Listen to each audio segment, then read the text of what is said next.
because What's that? regardless of my status, I hate doing dishes. Like Everyone hates it. that is the bane of my existence. I'll do every other chore. And you know it's bad. Dishes. You know it's bad. What is it? I've got a good dishwasher. You know, our house is, you know, new construction. We're the Okay. first owners, so like everything was brand new, and it's only just, you know, 5 years old, and so that means I don't have to do all the like pre-washing or scrubbing. It does a good job, and I still fucking hate it. Like, I'll say I don't mind so much, like laundry. I don't mind so much loading it. It's the act of putting it away that really. Oh yeah. Feel that. I'll load the washer. I'll load the laundry, dry it, fold it, put the dishes away. No. Welcome everyone to the Daily Cup of Genre, the Daily COG, where we like to discuss anything and everything, including household chores. That's right. You know, why not? Why not? I am Kyle, joined always on this awesome show, which you guys should definitely be subscribed to the YouTube channel so you can see it every day. Manny, what's up, bud? Nothing much, man. I just made it back from San Francisco like at about 12:30.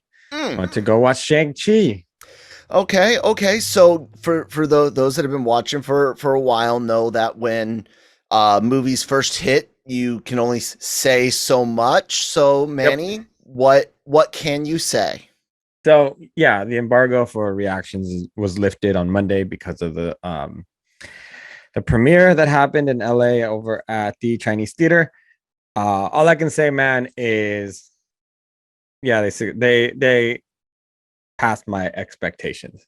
Okay. So we had a really good time, and I don't know exactly why they chose to do some how they chose their martial arts for certain scenes, but I noticed different styles throughout the film. There was one sequence where it felt very Crouching Tiger, Hidden Dragon, very artistic, and it was in vain to what was going on in the scene, and I enjoyed it. It was really good storytelling. And then there was another scene where it felt very Jackie Chan-esque, very reactionary, very environmental. Yeah, kind of, yeah. So, and that worked for that scene. And then it just went on and on. And I thought it was very well done. They had some very good fight scenes where there were some sequences where there was no a cut. They continued on with that same in the same frame, and I appreciated that. Was it the longest thing ever? No, but it was good enough where I can see how much effort was put behind it. And there was only one moment in the beginning of the whole film where bad CG took me out of it. but then that was the only time that it came up as a red flag. Everything else, it looked really good. There's some things about some of the sequences near the end I wish I can talk about right now, but I can't. Yeah. Just overall a really good time, man. And I think that this Marvel film can be enjoyed by Marvel fans and non-Marvel fans alike. It's a really self-contained story that I think anyone can appreciate. Nice. And it's awesome. You and I have been worried and interested in what the martial arts would be like, what the actual fights would look like, how they would be cut. And to hear you say it exceeded your expectations is that's a good start. I like that. Right. I like that. Yeah. And I think it's because I kind of had lower expectations as far as because of everything that had been going on. They kind of meddled them down a little bit, but after seeing it, it seemed like everybody else in the room had a really good time too. Yeah, I don't want to. Some on the drama YouTube side of entertainment, create influencers, creators, YouTubers, whatever you want to say. Some of them have been kind of throwing out the idea that a lot of the talk about Shang-Chi is because Disney doesn't have faith in it? Do you get the feeling that um they should have faith in this movie? Like this movie is something are you recommending basically that people should indeed give this movie a shot? Oh hell yeah, Okay, 100%. This cool. is I think this might be better than even going to something from the earlier phases, just because of how well self-contained it is. um and just the balance between martial arts, drama, and comedy is done well in the film. It like is it a perfect film? No. Is it their best film? No. But it's good. It's really good. Aquafina brought this great balance of comedy to it. She's kind of toned down to what you regularly see her, but she's still obviously going to be the funniest person on screen. And she really balances with us. What was it? Sam, I think is his name, the actor that plays Shang-Chi.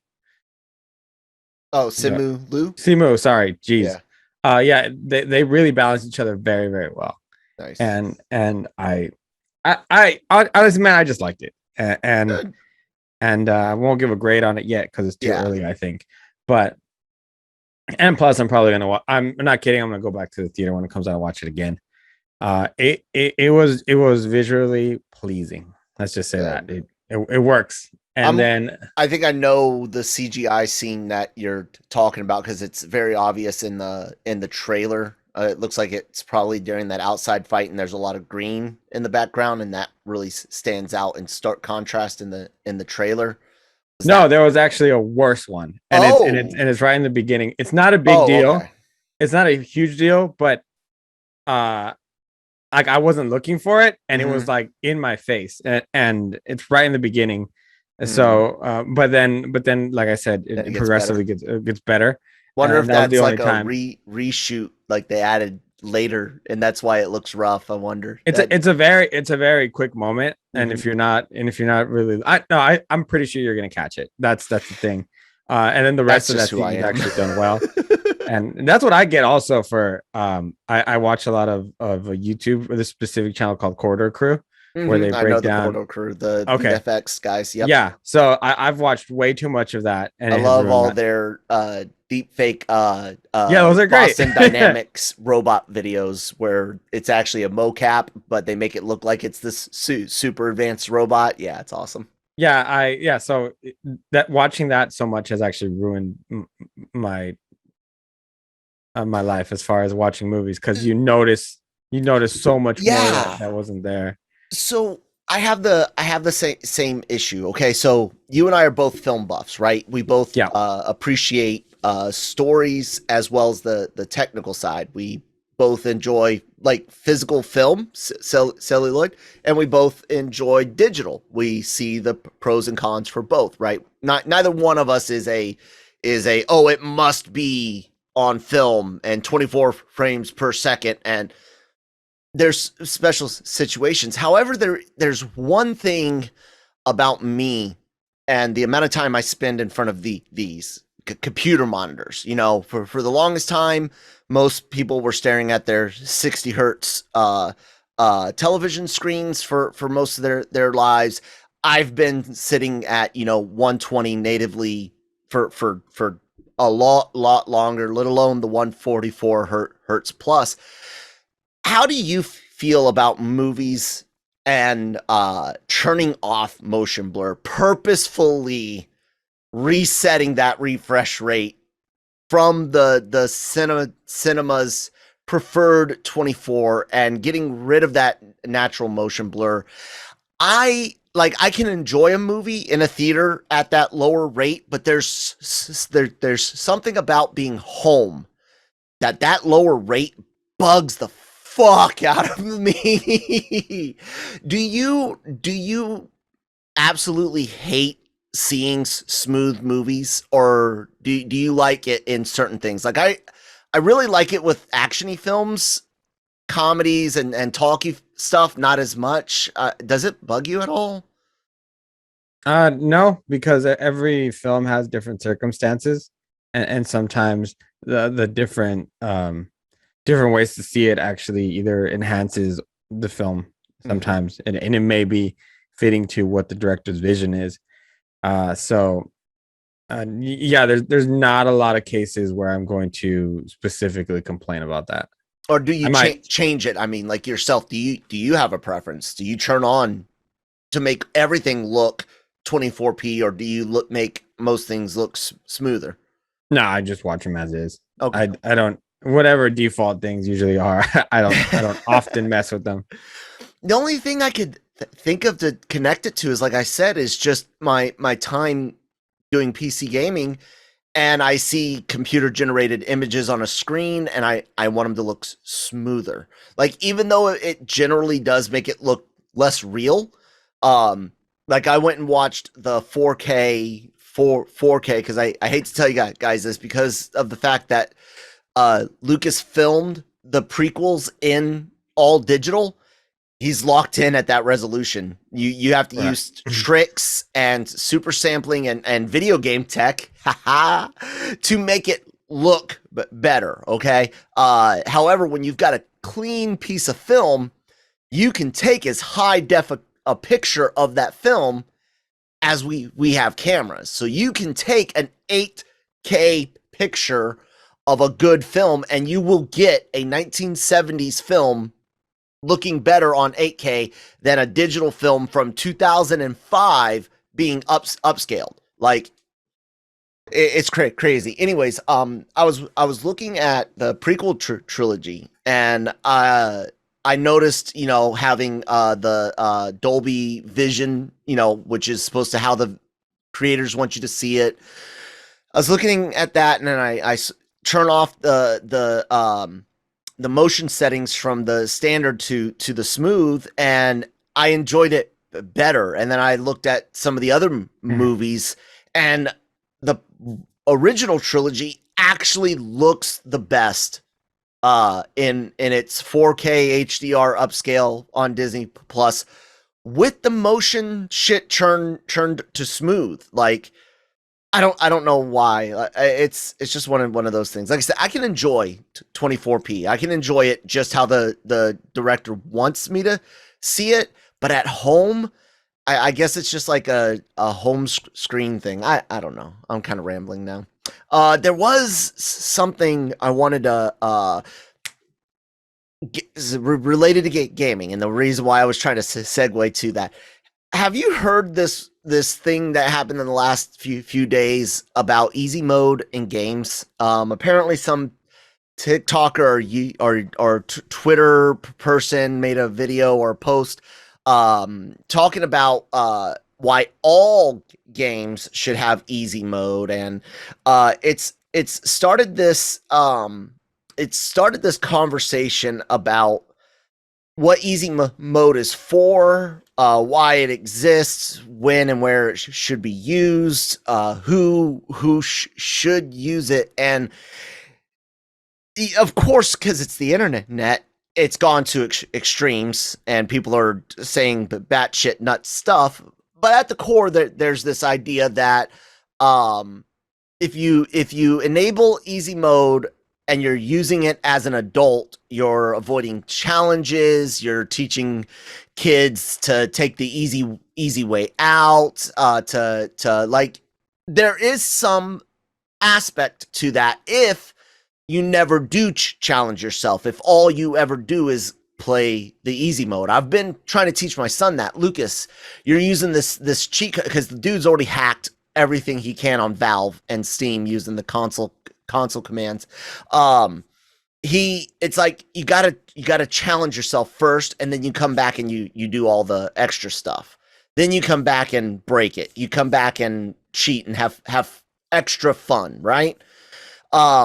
Then there's the other argument about, hey, it's just casual gamers, people that want to enjoy the story aspect without being challenged. It's time. They just want to have fun. I mean, there are some legit discussion points in this, but can you believe that's an actual conversation going on right now? Yeah, it's 2021. There's not much things that is off the table right now, man. Like, talk about you first can world like problems. you can tweet right now the sky is blue and someone's like, fuck you, man, it's orange. And it'll spark a debate. Depending on Yep. who you are, it'll spark a debate. So, Absolutely. uh, here's the thing about easy mode, man. I use easy mode on games Mm-hmm. because I don't have time to sit there and really spend so much time on a video game. Look, I'm Yeah, gonna be I know a honest lot with of you. people that do. I haven't even got through the new Resident Evil yet because of lack of time. And then I just realized 2 days ago, I never finished Last of Us, and I haven't even opened The Last of Us Part 2. And I was supposed to get through Doom, which I did. And I have Doom Eternal just sitting there, haven't touched it either. And yeah, it's a lack of time.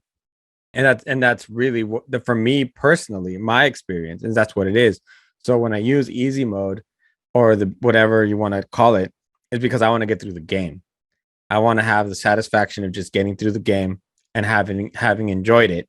Mm-hmm. Um, because then that means I played it. I got to mess with the mechanics a little bit. Story, I got the story, and I'm caught up in case I need to know something about the game if somebody wants to turn it into a television show or a movie. And so it is what it is, man. Like if you live in your mom's basement and you got 18 hours to play video games a day, fine. Then do it on whatever mode you want to do it on. Yeah. But some of us got multiple jobs and really have a very limited time when it comes to video games. So what I'm seeing, and some people that may have been looking at the screen as I'm scrolling down, there's a lot of mentions of Dark Souls. Have you know the game Dark Souls by chance? Yes, Dark Souls is horrible in the sense that I won't even start it because I know what kind of rabbit hole that is. Right. Sekiro and the Nioh games, or Neo. I said Nioh. I think it's Neo. Uh, um, those games are all similar. They're grindy. They're not. This is where I will actually stand with the developers because of the type of game that those are. Um, you I don't necessarily think Dark Souls should have an easy mode. That's not really a game where even the story is. I mean, yes, there's a story, and I know a lot of people really like, especially the lore, like the mythos, maybe not the actual active story, but the world history itself. But these games, the game is the grind. Like that's the game. So in this case, let me present to you what some are here on Twitter. In this case, should this game have an easy mode, considering it's the developer's intent to make you grind? I mean, why not? Like, does it? What about having an easy mode hurts somebody's ego or messes up your personal gameplay? Well, it's not that it's the developer's intent. Remember, so just like a movie, and that's why I asked you about, what do you do with your content, because the director has an intention on how I should watch things. Now, there's a big difference between having motion blur and not versus because that's the only choice I make. I don't choose anything about the story I'm seeing, the characters in it, the choices they make. All I did was turn off motion blur. Mm-hmm. Game developers instead, they design their games to be experienced a specific way, some with more choices than others, linear, open world, things with multiple endings like a Mass Effect. But this is a game where the designers, the developers, the story, their intent is to challenge you and make you grind to achieve these really hard points in order to move forward. Like, that's the game. It's not like a Mario or an RPG or Last of Us where it's a story that you're playing through. The game is the grind. So if that's the developer's intent, easy mode kills that intent. And it actually, in this very specific case, a Dark Souls type game, it kind of breaks the game because there is like I said, the story is not just secondary. Mostly, it's like third in line, of importance here. So I don't know. I could kind of see not necessarily fans. I mean, really, what does it matter? I don't care that you play on easy. You don't give a fuck. I'm playing through Final Fantasy VII's final chapter on hard mode where I can't use items. You don't want to do that. I do. But what about the developers? Should they make something that essentially breaks their game, their design? I don't see an issue with it. So they should. Well, I mean, it's up to them. It's not whether should or shouldn't. It's if the developers feel that strongly about playing it a certain way, then don't offer it on your game. And if it has it, then okay, great. Yeah. I don't see it. I don't see an issue with it either way. It's just and like any other video game, the way you're going to protest this or whatever is the way you spend your money on it. Yeah, buy it or not.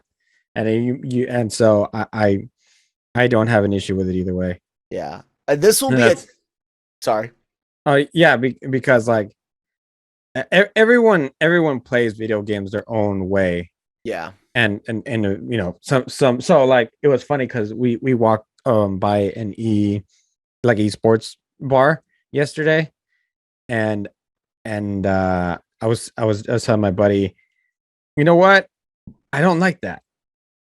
This is not. I was like, for me personally, yeah, like a video game lounge or something like that. That's not the way I like video games. Yeah. Me personally is pajamas on my couch, sometimes even music blasting, and it's a in-home personal thing for me, where I want to enjoy my video games, not in a I have to be wearing nicer clothes and maybe even enjoying a beer with and going with buddies, or something like that, in a public setting. It's not what I want. I probably want a big ass bag of chips and I don't drink soda anymore, so probably like a seltzer or something. Yeah. And shot of whiskey. No joke. So I miss whiskey. What I'm trying to say is everyone has the right to enjoy video games however they want, whether it's on a PC, a console, at home, with friends in a lounge, in a competitive format. Mm-hmm. They're just so versatile that I think that if you start criticizing people for playing video games a certain way, you should probably turn around and look at yourself, because you're probably a jerk. I agree. That's why I went with, when I kind of saw more of what the discussion's been about, that Dark Souls. That's why I kind of took it to the developer side, because everything you said is 1,000% correct. You're entitled to play the game however you want. You're not entitled to play every game if it's not made with the settings that you desire. Developers aren't required to make a game for you. They're not. Now, this is a perfect opportunity for the developers of the Dark Souls games and other like Dragon Age, Bloodborne, I think, is one, and like I said, Neo and Sekiro, Shadows Die Twice. All of those guys. There's obviously some market out there. Someone's looking for a mildly grindy game where it's not too hard, but you can kind of get the experience of spending some time. Make one. Mm-hmm. People out there asking for a Dark Souls with easy mode, start writing the script, start coding, get it out there. If there's a market, it'll sell. I also know this: the next Dark Souls game that comes out, even without an easy mode, is going to sell, and they will be okay. So yeah, absolutely, do it. This is the time where a company should not necessarily change their intent, if that is indeed the intent behind those games. This is a perfect time for that company to capitalize on the fan feedback and now offer a new game, Right. that offers a Souls mode and an easy mode. You know, come on, guys. It's too easy. Let's hear Grow from Generation, where the pros go to grow. Grow Generation offers the best deals and discounts on the best grow products on the market. Grow Generation serves customers across the nation and carries a wide inventory of renowned cultivation brands. Go to www.growgeneration.com, where the pros go to grow. Yay! Thank you so much, Grow Generation. We really do appreciate you guys sponsoring us, helping us out, sponsoring the website lrmonline.com. Make sure you guys are checking that out every day. Please do subscribe and follow us YouTube and your podcast apps, and check out Grow Generation. A lot of really great products, small growing, larger growing, in home, outdoor stuff. Like, they got a lot for you guys. So check it all out. Manny, Star Wars is all over the news because of that amazing trailer we saw yesterday. However, I'll say this: I've seen a lot of lukewarm reactions. Like, how are you not curious? Like, I get you won't be excited, but this is like you and I kind of mentioned yesterday. We haven't, outside of the like droids and Ewoks stuff, like, besides Rebels style Filoni, this is all new, and it's not just a new style. It's the whole fact that it's anthology. It's 9 different stories, and I don't know, man. Like, even if you're not into anime, shouldn't the curiosity be a little enticing? People seem jaded. I don't know. What's up with that? Nope. Man?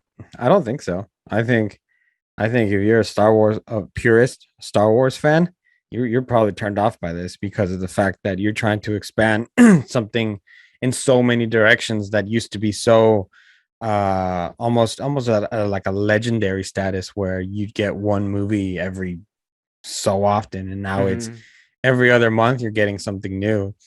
Just to put it in, I know it's not every other month, but compared to what they used to release, it feels like so much content comes out every other day with Star Wars, and it's being watered down so profusely that now when you see it in such a different format, I can totally understand where there's going to be a lot of fans who are just kind of like, all right, even though it's not canon, like, even though it's not, I mean, they could sell toys from it. Yeah, that makes it worse, because it's like, all right, then I don't care about it, because they've tried to make some things canon and they failed miserably.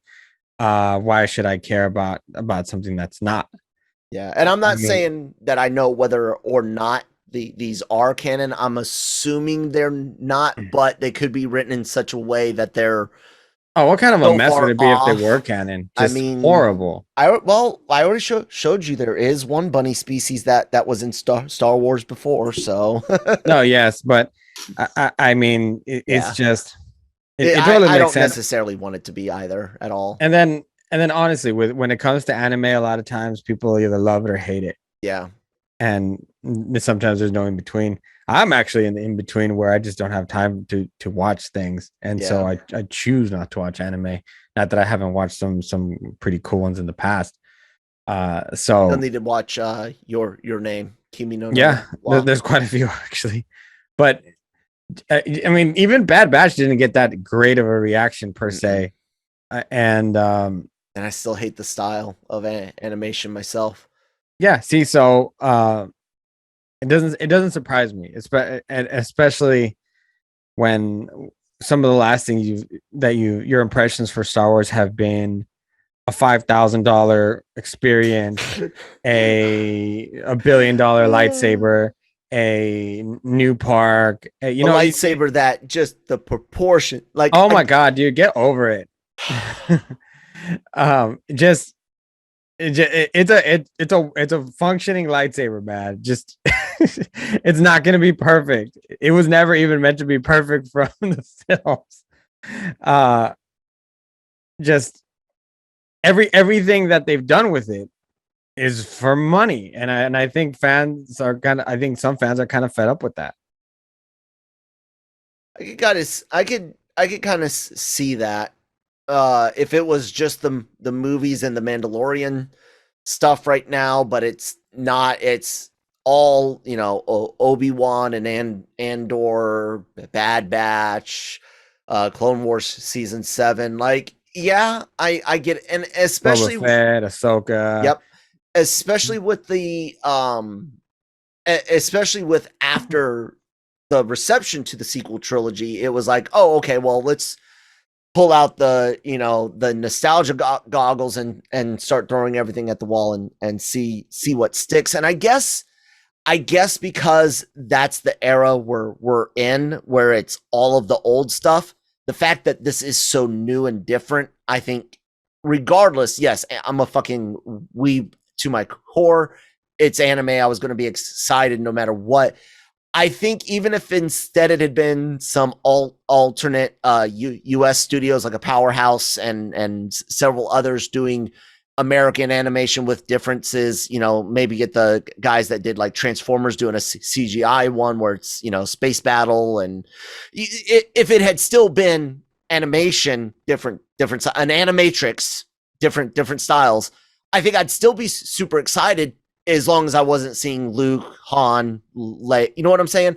Well, For me, I think it's the fact I'm going to see some Star Wars stuff I have not seen before.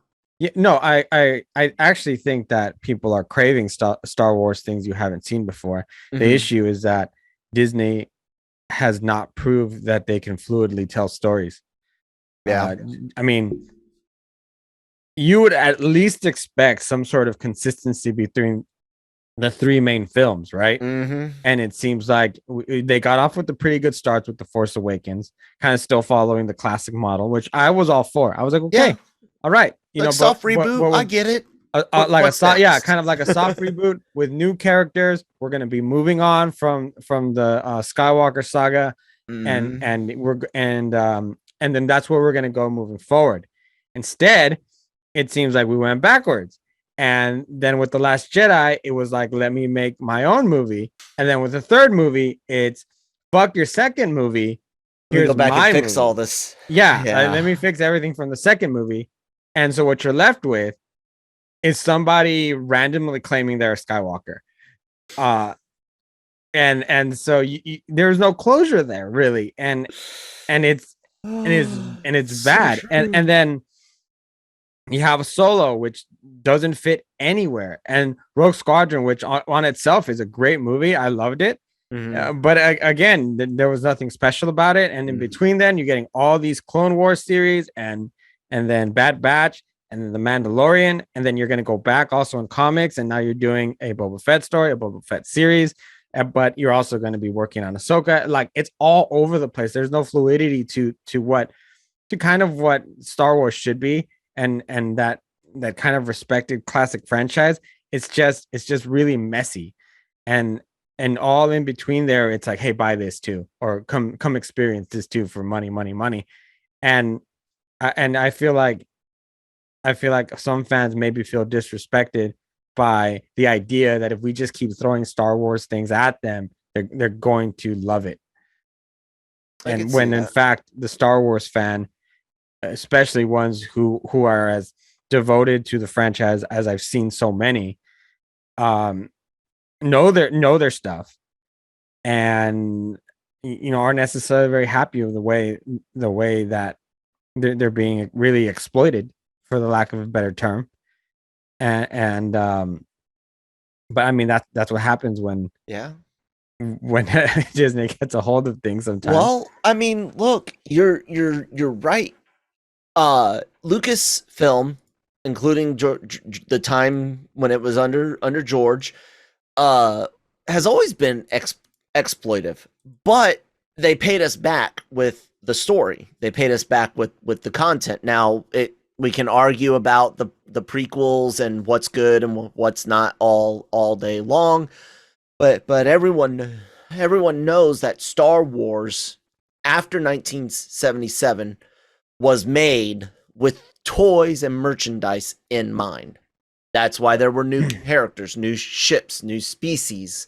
Ironically, though, the toys were not ready with the release of the first movie. They weren't. That's why I said after 1970. I know, but I was just saying it's the irony of it. So to see Disney continue that on, to care about toys and make new stuff to sell new toys isn't bad, but you're right. It's been that saturation level, the amount, and some of the ridiculous changes to sell a toy. Hey, the Millennium Falcon actually had a escape pod there, and Han never, ever, ever, ever, ever, ever, ever, ever, ever replaced it. But that was so you could sell a Millennium Falcon toy with the Solo movie. You take the Hammerhead Ithorians and give them a sister species from like a moon or some other planet in the system to sell toys. Well, that's what people called him, was Hammerhead. He's an Ithorian. It looks like the snail comes up, the head on the stalks, and they created another species with the head a little different. And anyways, but Disney has taken it to an extreme. You're right. And don't tell me you can't create fluidity, because right next door, Marvel Studios is doing it flawlessly, doing it all day. And so Star Wars fans are looking over here like, why can't we do that? And that's really the thing. They had such a great opportunity to establish a universe, a brand new Star Wars universe, and to grow and create and to build off of the legacy of the Skywalker saga. And instead, they're very they're stuck. And which is why I think the Luke Skywalker cameo in The Mandalorian upset me, is because you had an opportunity to expand the lore of somebody else. But here we go again with Skywalker. Yeah. And Obi-Wan's series, as much as I want to watch it, we're beating the same dead horse. And there's nothing new. And there's nothing really exciting about something that isn't necessarily going to take you anywhere else but nostalgia. Well, I think that's what it is, because a lot of people talk about how Dave Filoni kind of helped fix the prequel era.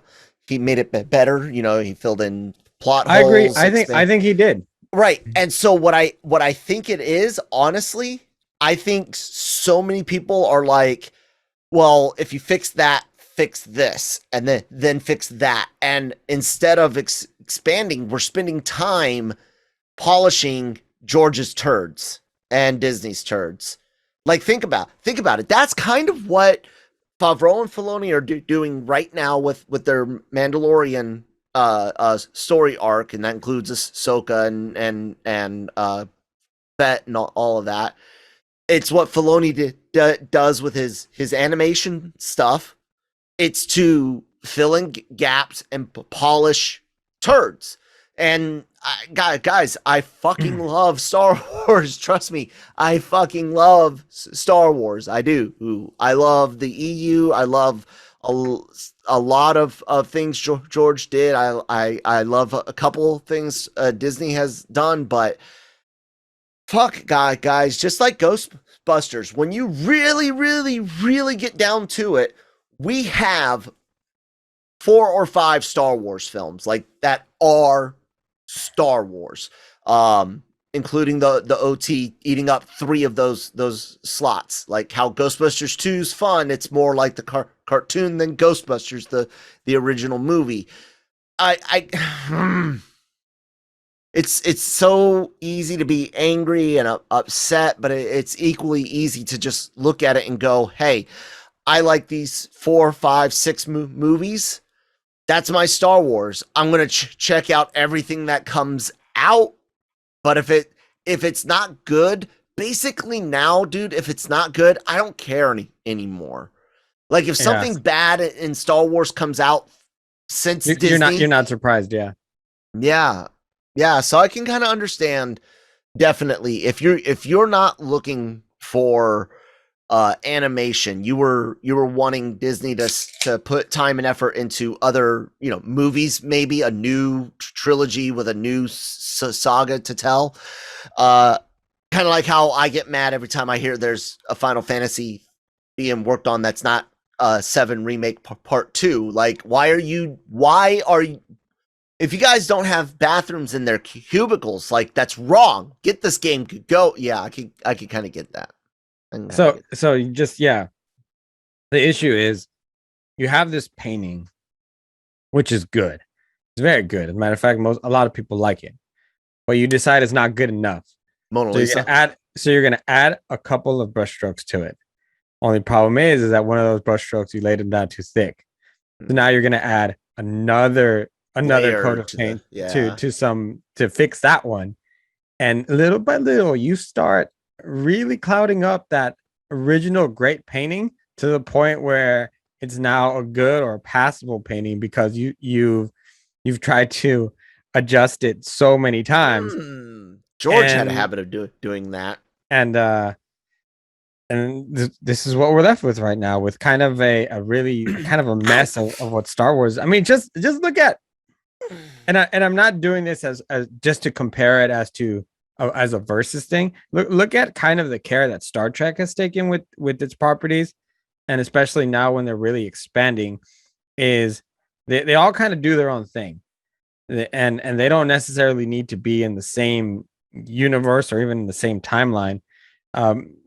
But they have Star Trek Discovery, which is your kind of your modern kind of single story arc, and then they're gonna have the new Star Trek Worlds Beyond. I think that was called. What's it called? Brave New Worlds or some shit like that. A new world, something like that.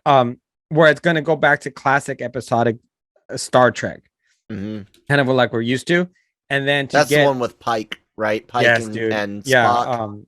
Yeah. My favorite. I think he might be my well, no, Gene's always gonna be my favorite captain from Voyager, just because that's the one I grew up with. And then you have other things like a Picard, which is more of a nostalgic show. Strange New Worlds. Thank you. Then you have like a Picard that's more of a nostalgic feel to it, and but that's its own thing also in the near future or whatever. And to get kids going, you're gonna have Prodigy and Starfleet, the Academy show that they're developing. And last but not least, if you want something right in the middle for teenagers, you have Outer what is that? Oh, Jesus, I am so bad today. I'm trying to look up. No one has just like a fucking list of shows. I'm going to Wiki right now. Lower Decks. That's the one, and that's one of my. I thought favorite that's adults. Adults, teenagers, I'd say. Okay. It's Adult Swim type cartoon. Right, Adult Swim type. But there's something for everyone, but it doesn't also feel like it messes with each other, and Section 31 it waters down. There's another one, Section 31, with Michelle Yeoh was in talks. I think that was just also announced too. Yeah, because they were going to bring back her as a captain. And there's some animated Starfleet Academy thing. Yeah, that one was announced at the same time, I think, as Section 31. So I mean, like, it's and it doesn't feel like it's trying to like step on each other, and it doesn't feel like it all needs to connect. It just feels like Paramount is Viacom. What is it? Viacom is.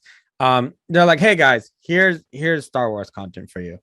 Enjoy it, and no matter where you are in life, we have something for you. And if it doesn't all connect, we really don't care. Pretty much.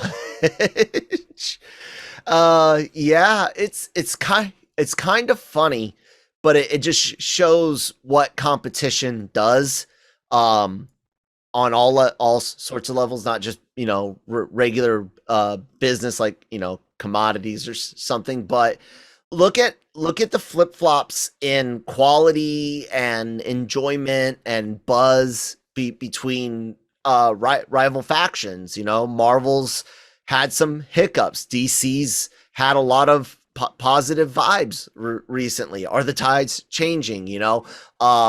Star Trek has bungled a lot of things in the past, a lot of projects failing to get off the ground, while Disney just started pumping out Star Wars like nothing, and then all of a sudden people are complaining a whole lot more about Star Wars than they are Star Trek. Are the tides turning? It's competition, guys. It's good. Embrace the market. Oh, the thing is, I don't see it as competition because all the properties you mentioned, I love them. So I want them all to succeed. Right, but not everyone has the time and money for everything when it first hits, and therefore the creators are competing for your attention. They're competing for your dollar first because you might not have that second dollar. Yeah, but usually they never come out at the same time for that same purpose because they don't want to compete with each other. Yeah, that's true. That is true. So yeah, I'm kind of really being tribal minded in it of myself. Look at that. I've always been against that mentality of Marvel is better than DC. DC is better than Marvel. Star Trek's better than Star Wars. Star Wars is better than Star Trek. It's like, why can't we just like them all? Like, why do you have to hate one so much? Yeah, I understand if you say I don't like Star Trek because I like the longer story arc. Yep. While a Star Trek fan may say I love Star Trek because of the self-contained short stories within a group of people. Yeah. So I mean, it's cool to be like this. I fucking hate Shatner. I cannot stand Shatner's Kirk in anything original. His movies, Generations, no. Love a lot of Next Generation. Love the Kelvin timeline. JJ's films. Oh yeah. Okay. Yeah. Oh yeah. Those are actually, I think those are pretty good. Am I a Trekkie? I wouldn't say I was. Others might, because that's like 3 different things I like, right? But Star Wars, I fucking hate the prequel trilogy. I met the sequels. Some big chunks of the last 2 are trash, but I love the OT. I love the EU. I've enjoyed Mandalorian. Am I not a Star Wars fan? Guys, just like what you like, hate what you hate, and hate it with a passion. But don't be upset at people for hating something that you like. Like, or deal with it. Or like something, or let other people like things too. Like your opinion is not law. Your opinion is yours and yours alone. You may have like-minded people thanks to an algorithm called social media that may insinuate that you're right, but a matter of fact, it's just showing you what you want to see. What you want to hear. You know, it's that's why there's different forms of entertainment. That's why there's different shows. That's why there is Star Trek.